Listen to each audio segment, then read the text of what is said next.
Good morning. So today we're going to kind of go over something else that should also be a review, but it's graphing functions. So in a couple things that I want you to know in this, and that's how to understand if something is a function. If you've given an equation, like how do you find out if it is a function first? Okay. And in order to check if whether an equation, so you're always going to have an equation and it's going to look like this. And you're trying to figure out if it is a function. The first thing you're going to need to do, okay, is you're going to need to isolate the y variable. What does that mean?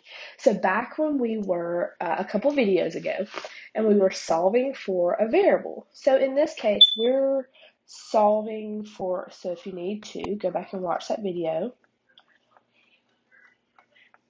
So we are solving for a variable, and the variable that we're solving for is y, okay?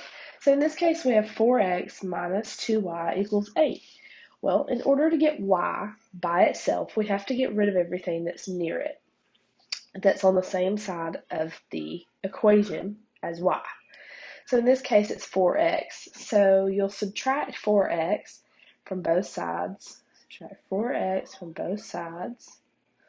Okay. And you'll get negative 2y equals negative 4x minus 8. That's just in a different order. Don't let it freak you out just because it's not negative 8 minus 4x. Okay. So once you have that, we have everything except for we need to divide both sides by negative 2. Well, when we do that, we get y, which is exactly what we wanted because negative 2 divided by negative 2 is 1. And 1y is the same thing as y. So you don't have to put that 1 there. But it's going to equal 2x plus 4. So this is our problem. Y equals 2x plus 4. And we're trying to determine if that is a function.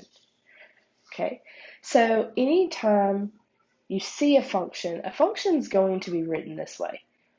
F of x equals something. Now, f of x and y are the same thing. F of x is just a function of x. Okay, that's all it is. And a function of x is essentially y. But if it's a function, you'll always see it written as f of x, a function of x. Okay, so you're going to write the equation as a function, and here we did that. F of x equals 2x plus 4. Well, if the domain, so domain is, I want you to think of it as your x values. So the domain is going to be like how far you can go on the x-axis from left to right.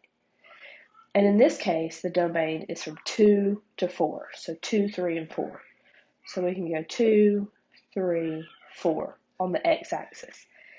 But now we want to find the range, and the range is going to be the y values. If you're taking notes, make sure that you include that, okay? So domain is your x values, and range is your y values. Range is going to be how vertically you can go, okay? So when you plug in the three numbers for your domain, so in this case, they gave us 2, 3, and 4. Well, when I plug in 2, 3, and 4 to this function problem, what am I going to get as a result? So that's where this little table here comes into play, is that, and I'm sure you've seen tables like this before when you're graphing things, is you're plugging in all of the x values to get the y values, because essentially f of x is the same thing as y. And if I'm plugging in 2, so I would take my problem 2x plus 4, and I'm going to plug in 2 for my x. So 2 is the same as 2x plus 4, but I'm plugging in 2 for that x because it's the first number on this table that they give me. So 2 times 2 plus 4, well, 2 times 2 is 4, plus 4 is going to be 8. So my y value, when I plug in 2 for my x, So I plugged in 2 for my x. My y value is going to come out to be 8. Okay? And you'll do that for 3 and for 4. So 3, I plug in 3, and that's what this is. I plug in 2 back into this problem. Okay? So I'm going to get 2 times 3 plus 4. Well, 2 times 3 is 6, plus 4 is 10. So when I plug in 3 into my function, I'm going to get 10. So I get a y value by plugging in my x value. And some of you probably have already done this many times before.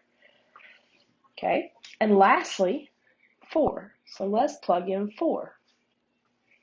And that's what's done right here. So we're plugging in 4 to the same problem that was right here.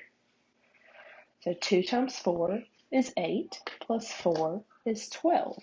So when I plug in 4 for my x value, my y value is going to come out to be 12.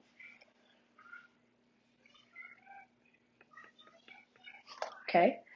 Your graph can also look like this, x, f of x.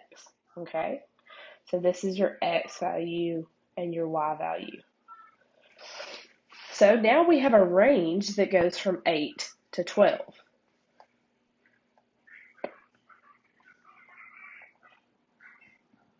Okay, so that's how my y's are going to range. Play on words there. Okay, now in order to check if this is a function, it's going to mean that each value of x only has one value of y. So you notice how the y values are all different. They're 8, 10, 12. Okay, if I had any that were the same y value, then that would mean that they pass through the same point.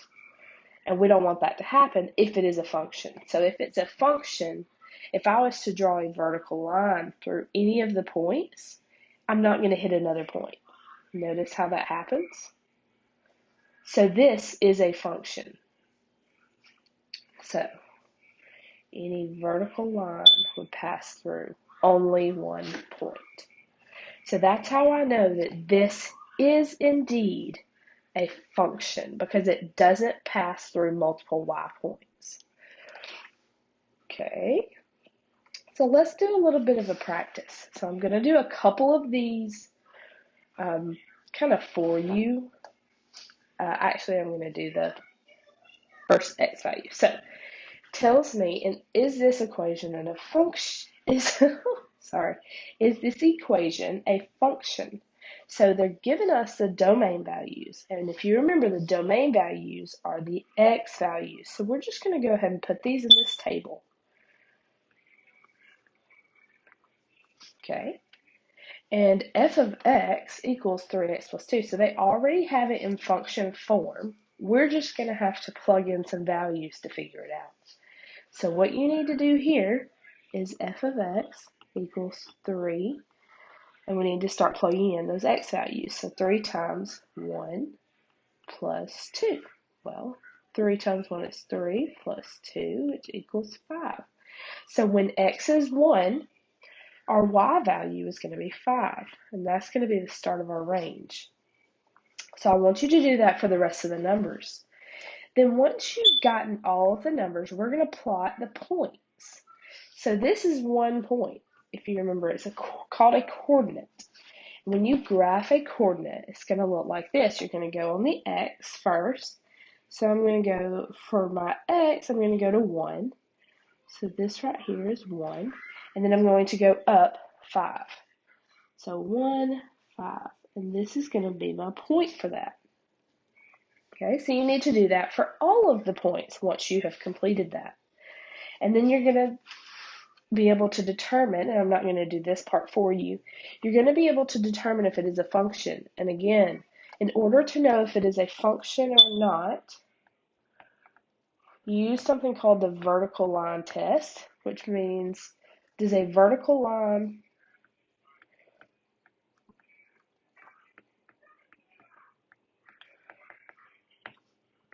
pass through only one point? And if it only passes through one point, then yes, it is a function.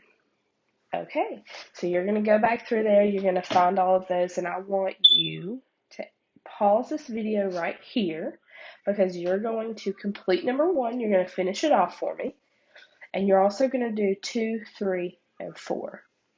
Okay, see you guys in the next one.